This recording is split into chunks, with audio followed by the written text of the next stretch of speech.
Pour apprécier un vin à sa juste valeur, il est avant tout nécessaire de le conserver convenablement. La conservation du vin est un art qui nécessite une attention particulière à la température et à l'humidité. La température d'une cave joue un rôle immédiat sur l'évolution du vin en bouteille. Plus elle monte, plus le vin évolue vite. La température idéale d'une cave de vin est de 12 degrés Celsius. Une montée de température en douceur au moment de l'été, à condition qu'elle ne dépasse pas les 18 degrés Celsius, ne provoquera pas des dégâts irrémédiables sur les bouteilles de vin.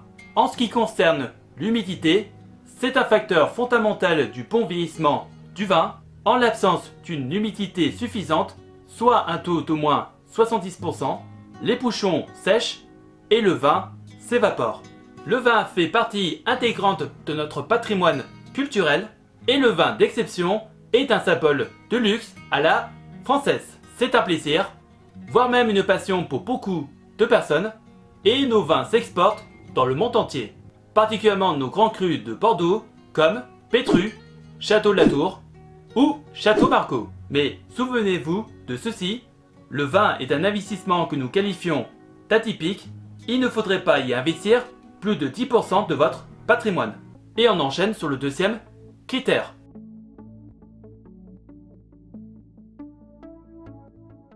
La diversification est essentielle dans tout investissement, y compris dans le vin.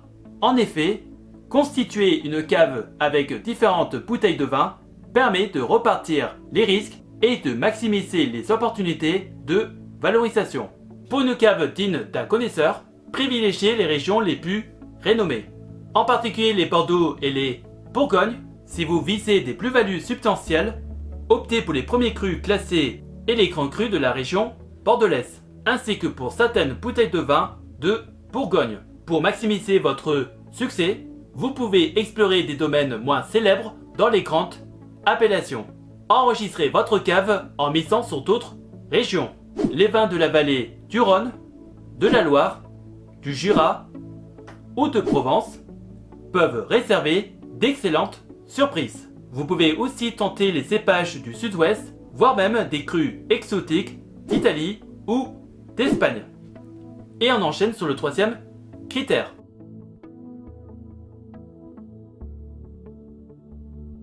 La rareté est un facteur important à considérer lors de la sélection des bouteilles de vin. Les vins produits en quantité limitée ou les vins anciens ont souvent une valeur plus élevée en raison de leur rareté. Par exemple, prenons le domaine Romanée-Conti en Bourgogne, connu pour produire certains des vins les plus rares et les plus recherchés au monde. Leur production annuelle est extrêmement limitée, avec seulement quelques centaines de caisses chaque année. Cette rareté et cette exclusivité renforcent l'attrait des grands crus, ce qui se traduit par des prix élevés sur le marché des enchères et des transactions privées. De même, certains grands crus bordelais ont connu une augmentation significative de leur valeur en cours de ces dernières décennies. Par exemple, une bouteille de château Lafite Rothschild 1182 qui pouvait être acquise autour de 50 € en 1994 atteint aujourd'hui des prix dépassant largement les 1000 €. Et on enchaîne sur le quatrième critère.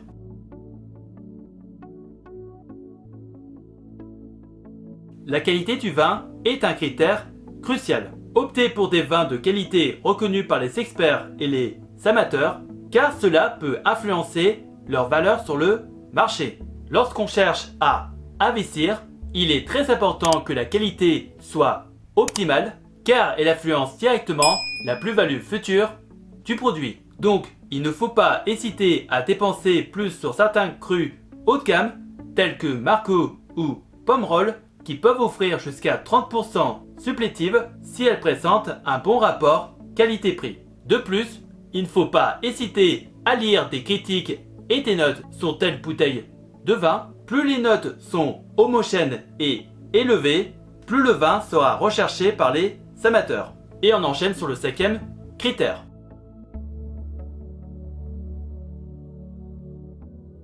Tenez compte de la demande du marché lors de la sélection des bouteilles de vin, ce qui peut influencer leur valeur à la revente. Le marché du vin a connu ces dernières années une véritable explosion, grâce notamment à une demande croissante des marchés émergents et à une production mondiale limitée. L'année 2021 a été marquée par une forte demande du monde entier et la valeur des millésimes a considérablement augmenté cette année. Par exemple, la campagne des primeurs de Bordeaux 2020 a été très dynamique. Malgré des prix de départ relativement élevés, tous les acheteurs, notamment internationaux, étaient au rendez-vous pour acquérir ce millésime de grande qualité. Et on enchaîne sur le 6e critère.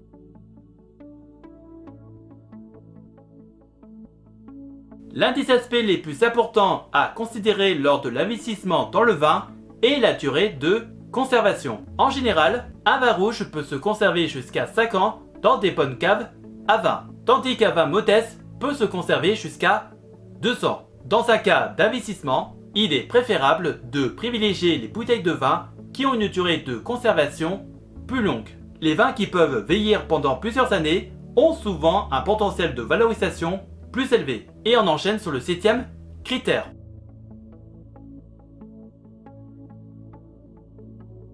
Pour la revente de vos bouteilles de vin, participer à des enchères ou utiliser des plateformes en ligne spécialisées peut être une excellente option.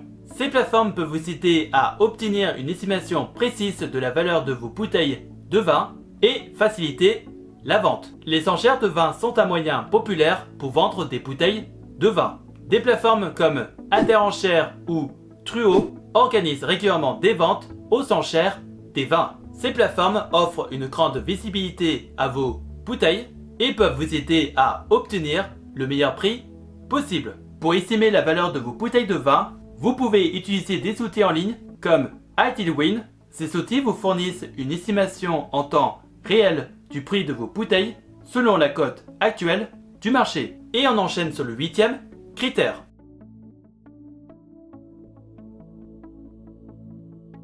Comme dans tout investissement, il est important de prendre en compte les événements et les tendances actuelles qui pourraient influencer la demande pour certains vins. Les vins biologiques ou naturels gagnent en popularité. Les consommateurs sont notamment de plus en plus attirés par l'événementiel autour du vin, participant à des portes ouvertes chez un vigneron, à des salons ou à des foires au vin. Les vins biologiques et naturels sont produits à partir de raisins cultivés selon des pratiques agricoles respectueuses de l'environnement. Ils sont de plus en plus recherchés par les consommateurs et pourraient donc représenter un choix d'investissement intéressant. Cependant, il est important de noter qu'un vin bio, biodynamique ou naturel n'est pas forcément meilleur qu'un vin conventionnel. Et c'est ainsi que nous venons de faire un pas vers la liberté financière. Si vous avez des questions, n'hésitez pas à me les poser dans les commentaires et j'essaierai de vous donner des réponses claires et précises. Et si par hasard tu cherches des solutions pour faire travailler ton argent ou générer un revenu passif, tu peux regarder dans la description de la vidéo des playlists de vidéos d'avis de plateformes d'investissement que j'utilise pour faire travailler mon argent, que ce soit dans la bourse, les prêts, l'immobilier ou les crypto-monnaies. En attendant la prochaine vidéo, je vous laisse avec 2 autres vidéos qui s'affichent actuellement sur l'écran. Prenez soin de vous, faites de bonnes recherches et je vous souhaite un bon investissement. À la prochaine!